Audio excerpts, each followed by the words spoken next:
Bonjour, je vais vous présenter le cheminement, volet chimie là, pour les cours de sciences. Donc, je vais vous expliquer dans le fond les différences entre les deux filières.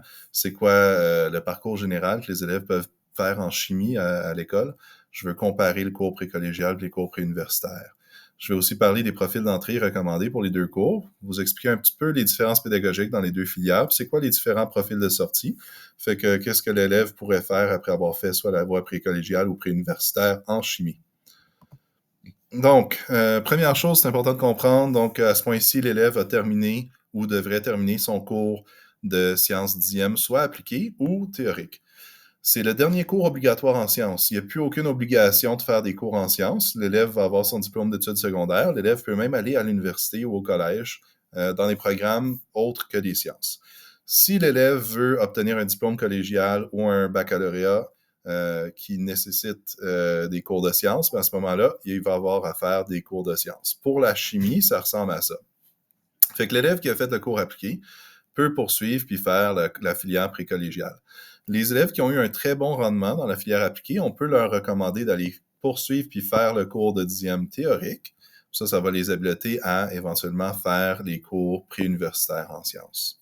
L'élève qui a fait le cours théorique en 10e année a le choix d'aller faire soit la filière précollégiale qui va mener au diplôme collégial, ou il peut décider de faire les cours préuniversitaires.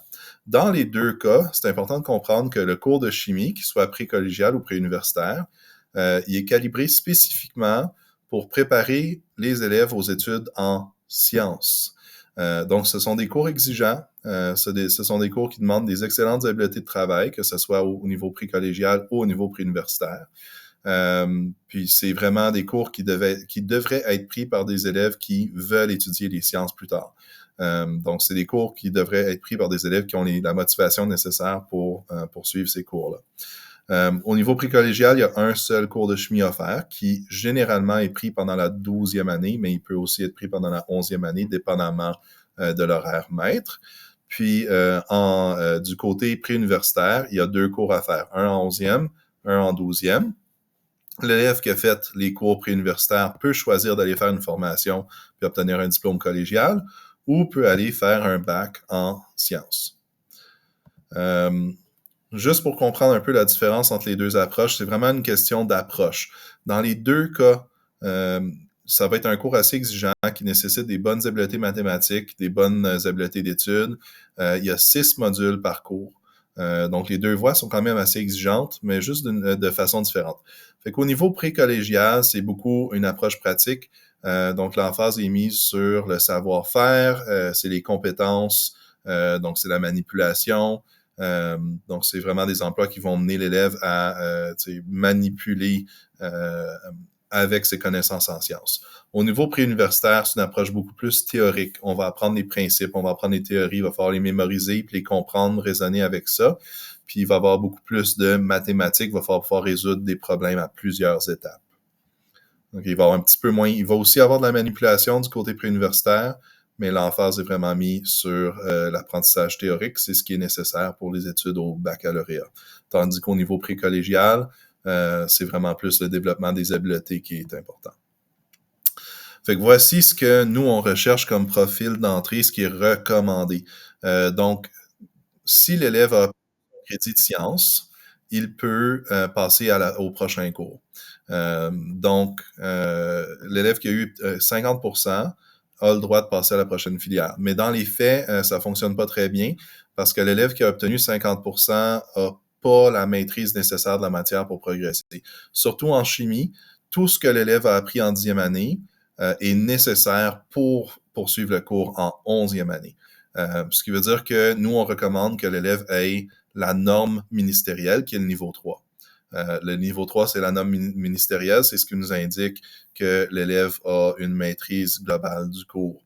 Donc, pour le cours précollégial, on va recommander que l'élève ait un niveau 3 en sciences appliquées ou un niveau 3 en moins en sciences théoriques.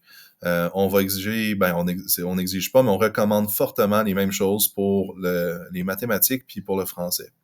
Parce qu'il arrive, c'est que dans le cours de chimie, il y aura beaucoup de vocabulaire à apprendre, il y aura des principes, des théories à analyser, etc. Donc, ça prend une bonne maîtrise de la langue. Puis, il y aura aussi un aspect mathématique très, très prononcé. Donc, les élèves doivent avoir beaucoup d'affinités spécifiquement pour l'algèbre, que ce soit du côté appliqué, que ce soit du côté pré-collégial ou pré-universitaire. Donc, c'est ça. Fait que pour le côté pré-universitaire, pour prendre le cours SCH3U, nous, on recommande que l'élève ait des niveaux 3 en sciences, maths et français en 10e année. Ça va lui permettre d'avoir les meilleures chances possibles de réussir en 11e année.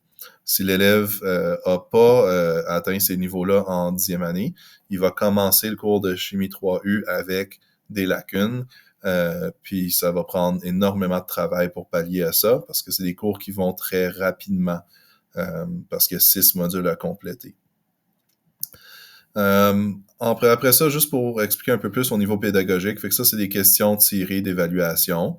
Donc, vous allez voir, c'est sensiblement la même matière, juste abordée de façon très différente. Fait que, par exemple, on va parler d'électrochimie en 12e année. Ben, au niveau précollégial, on va essayer de juste expliquer l'effet des réactions bimétalliques, là, puis expliquer pourquoi est-ce qu'on peut empêcher un réservoir de rouiller en plaçant un bloc de magnésium dessus, par exemple. Tandis que du côté préuniversitaire, mais ils vont devoir plus faire le design d'une pile, puis identifier les parties, puis montrer le voltage, la différence de potentiel de leur pile. Au niveau des propriétés, chez l'élève précollégial, on va plus essayer de reconnaître les propriétés de différentes molécules, tandis que du côté préuniversitaire, on va plus y aller de façon à pousser la théorie davantage. Donc, c'est ça, là, au niveau préuniversitaire, on va utiliser les différentes théories, les diagrammes, etc., pour expliquer les différents phénomènes en chimie. Puis là, les profils de sortie. Fait que l'élève qui a choisi de faire les cours soit précollégial ou qui a fait le cours de 11e préuniversitaire, puis qui a aussi choisi de faire le cours de biologie. Donc, généralement, les programmes universitaires et collégiaux demandent d'avoir fait 2 sciences. C'est pas nécessaire d'avoir fait les 3 sciences, mais généralement, on doit faire chimie et soit biologie ou physique. Ça, c'est pour un élève qui veut étudier les sciences à l'université ou au collège. Fait que la voie précollégiale va mener à ces diplômes collégiaux-là, donc hygiéniste dentaire, infirmière, infirmier auxiliaire, technicien optométrique, technicien pharmaceutique, thérapeute respiratoire. Ce sont les gens qui vont intuber les patients, assister les anesthésistes, etc. Il y a les soins paramédicaux, donc paramédics, les techniques de soins vétérinaires. Il y a d'autres programmes aussi. Donc, technique, c'est ça. Ensuite, du côté universitaire, fait que l'élève qui a choisi de faire chimie et bio, les choix qui s'offrent à lui, c'est un bac en sciences générales, en biologie ou chimie, le génie chimique et biomédical, pas les autres branches de génie, par contre, ça prend le cours de physique, les sciences de la santé, les sciences infirmières, le bac en sciences infirmières, tandis que du côté collégial, c'est le diplôme collégial de sciences infirmières qui est offert, nutrition, kinésiologie, psychologie, ces trucs-là. L'élève qui a fait chimie et physique, lui, c'est beaucoup plus l'aspect génie dans le fond, l'aspect géologie puis tout ça. Kinésiologie aussi va être possible ou ophtalmologie. Dépendamment des universités aussi, ont différents critères d'admission puis différentes demandes de programme. Donc, l'élève qui veut étudier les sciences à l'université doit prendre des cours de sciences. L'élève qui ne veut pas étudier les sciences à l'université doit seulement prendre des cours de sciences s'il a une grande motivation à le faire puis un grand intérêt à le faire parce que ce sont des cours qui sont exigeants. Ensuite, l'élève qui veut étudier les sciences devrait choisir 2 sciences, donc soit chimie et biologie, soit chimie et physique. On recommande assez souvent que l'élève ne prenne pas les 3 sciences. C'est pas nécessaire pour étudier les sciences à l'université. Puis il y a généralement des grandes différences d'intérêt et de capacité, là, disons, le cours de biologie ou le cours de physique. Certains élèves devraient prendre les 3 sciences, ceux qui ont beaucoup de champs d'intérêt, surtout en 11e année. Après ça, il peut faire le choix de laisser tomber une des sciences en 12e année.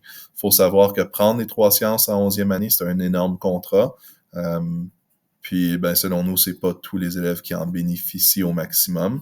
Donc, c'est vraiment des conversations à avoir avec les profs de sciences, avec les conseillers en orientation pour voir est-ce que je devrais prendre des cours de sciences, quels cours de sciences que je devrais prendre. Puis, c'est ça. Donc, je vous remercie. Bonne journée.